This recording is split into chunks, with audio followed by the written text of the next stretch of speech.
Try these features if you're an Xbox insider. Is Microsoft stealth dropping games onto Game Pass? And you'll be surprised what Xbox's favorite open world game is. Let's discuss.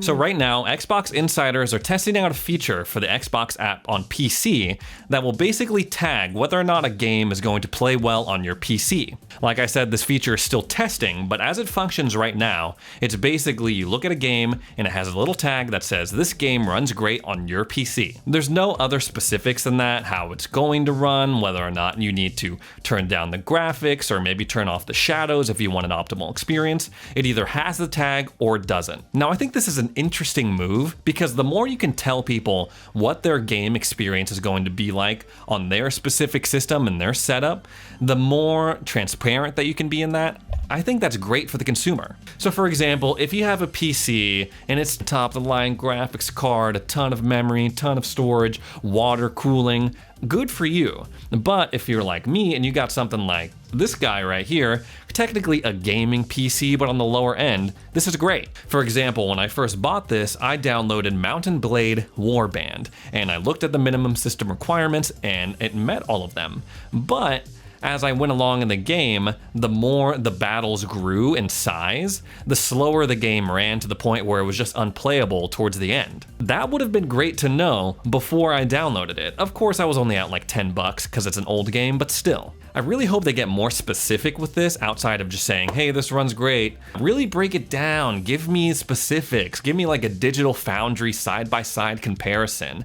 And I think this would be really cool if they brought it to consoles too. Say you're gaming on an Xbox One X and you're looking at a game in the store. It does a little scan, it says, okay, based on your system, you can run the game at 60 FPS and 1440p, and you'll be just fine. They could even take it a step further, like I said, take it to like a Digital Foundry level where it says, hey, here's an example of how the game will run on these settings on your system. You'll expect this frame rate and this resolution, but if you change the settings here, maybe to performance mode, this is what you can expect, and here's a side-by-side comparison. Again, this is just a feature that's being tested, and it's only being tested on the PC Xbox app, but I see a lot of potential with this. I hope they go further with this, get more specific on the PC side, and maybe even bring it to consoles. Now, open world games are a hot commodity right now when you consider Red Dead Redemption 2, Grand Theft Auto, the Elder Scrolls titles, Fallout, and now even Halo Infinite's gonna be pretty much open world as well. Well, there was an interesting exchange on Twitter involving the official Xbox account regarding a specific open world game, and that game was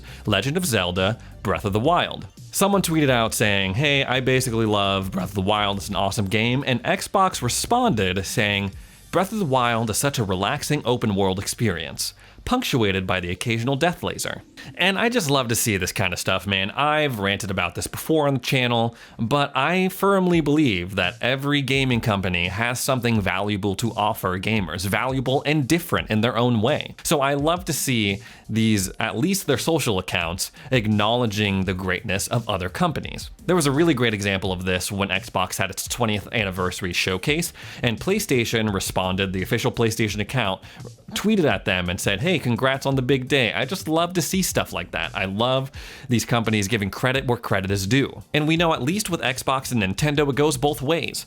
Former CEO and president of Nintendo America, Reggie, my boy Reggie, went on to say that he regards Xbox as the moment in time of the launch, the moment in time now, 20 years later, you know, the industry is better because of the Xbox launch. I passionately believe that. This is also really great timing for me because I actually, on Black Friday, picked up a copy of Legend of Zelda Breath of the Wild. I know I'm 4 years late to the party, but this was $26 at GameStop. And if you are familiar with Nintendo titles, you know that they hardly ever go on sale. They'll charge you full price for really old games. I think Skyrim is actually on there for full price, a game that came out in 2011, 10 years ago. Does this mean that Xbox is going to try its hand in an open world game like Breath of the Wild, and what would that look like, right? So right now, the games that I associate with the Xbox brand right now are obviously the shooters, so the Halo franchise, Gears,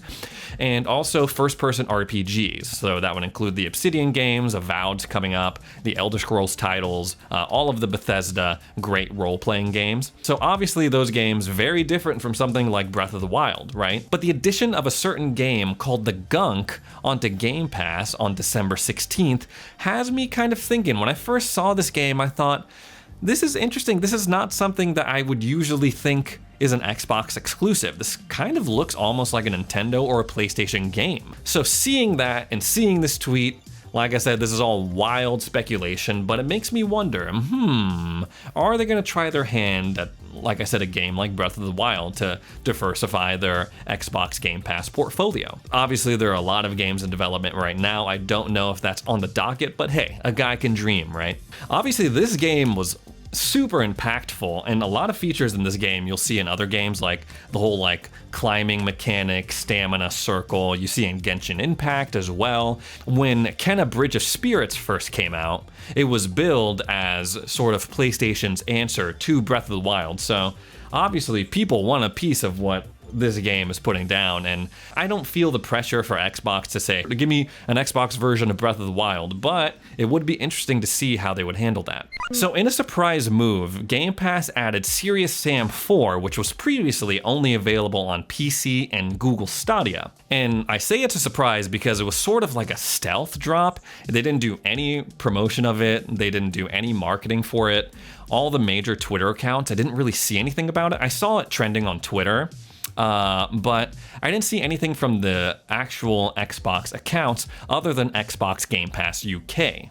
Now, if you're not familiar with Serious Sam as a franchise, it's basically like a Doom, Duke Nukem hybrid where you're going around mowing down hordes of aliens with these sick guns. And what else is there to say about it other than that? Now, Serious Sam 4, when it launched on PC last year, I understand kind of got a lukewarm response, but developers have had a year to kind of patch up some issues and bring the title up to date. And when I say this game is polarizing right now, I mean that it is polarizing. If you go on the reviews on the Xbox store, then you'll see that there are just as many 5-star reviews as there are 1-star reviews. There are 36% 5-star reviews and 34% 1-star reviews last time I checked. And part of the reason for that is that this game, Serious Sam 4, is only playable on the current generation consoles. That means the Series X and the Series S and the PS5. And that means if you have an Xbox One X, an Xbox One S, a base Xbox One, you cannot play this game natively. You have to have Xbox Game Pass Ultimate and stream it from the cloud.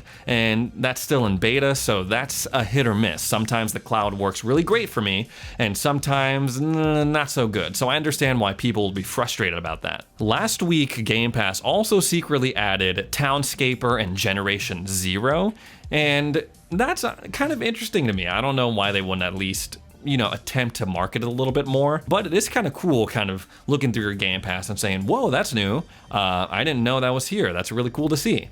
But I'm not sure how much better these titles would fare with a proper marketing campaign from Xbox, because December is just so packed with other big, iconic, instantly recognizable titles. So Halo Infinite obviously is coming right, it's literally dropped right now on the 8th as I'm filming this video. I should be playing it, but I'm filming this video for you. Halo Infinite, Among Us, Stardew Valley, The Gunk, all of these interesting big name titles that, I don't know, clearly overshadow Serious Sam 4, Townscaper, things like that, obviously. There are some people that think Serious Sam 4 is great, there are some people that think it's unplayable and it's trash, but the good news is it's part of your Game Pass subscription. You can play it for free and formulate your own opinion.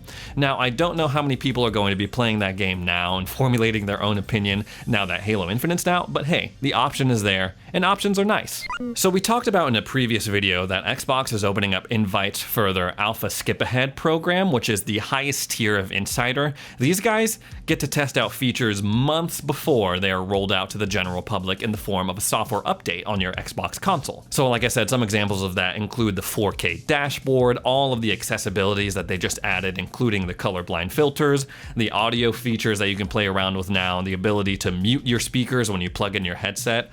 All of that stuff was being tested by these alpha skip-ahead insiders months before they were rolled out to the general public. And right now, they're apparently working on a feature that's really, really cool. It involves Microsoft Edge, and I all know we have jokes about Microsoft Edge, but this is actually pretty cool. So they're testing out a feature right now that allows you to get any image from your browser on the Microsoft Edge app on your console and take that and instantly set it to your background. So what you would do is basically you pull up an image on your browser, you click start on it, and it gives you the option to set background image.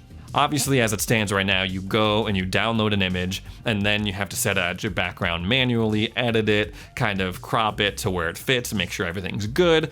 But they said, let's skip all that, right? And I think that's a great idea. You see an image, click on it, boom, it's your background. Seamless as that. And I think that's a great move because I feel as though people are hungry for more personalization options when it comes to your Xbox dashboard. I know a lot of people have been wanting more dynamic backgrounds, more live wallpapers, but I think I read somewhere that the memory issues of the consoles right now kind of prevent that from being something that's easy to roll out. But it's a really great option in terms of just adding a little bit more of your personality into your Xbox, your console. I love stuff like that. I know it's small, but it's a great quality of life improvement that I hope gets rolled out soon to everyone else. Now, like I said, people are hungry for virtual backgrounds as well. They've added some, I think, Wasteland ones and Halo ones as well as some Xbox 360 ones.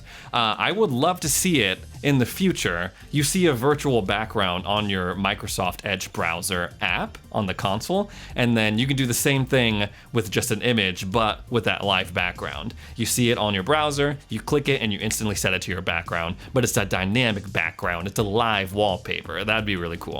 I don't know if we're ever gonna get that, but hey, a man can dream, right? I would greatly appreciate it if you went and followed me at Stay Xbox Ready. That's the best way to keep in touch with me if you have any questions regarding what you see on this channel.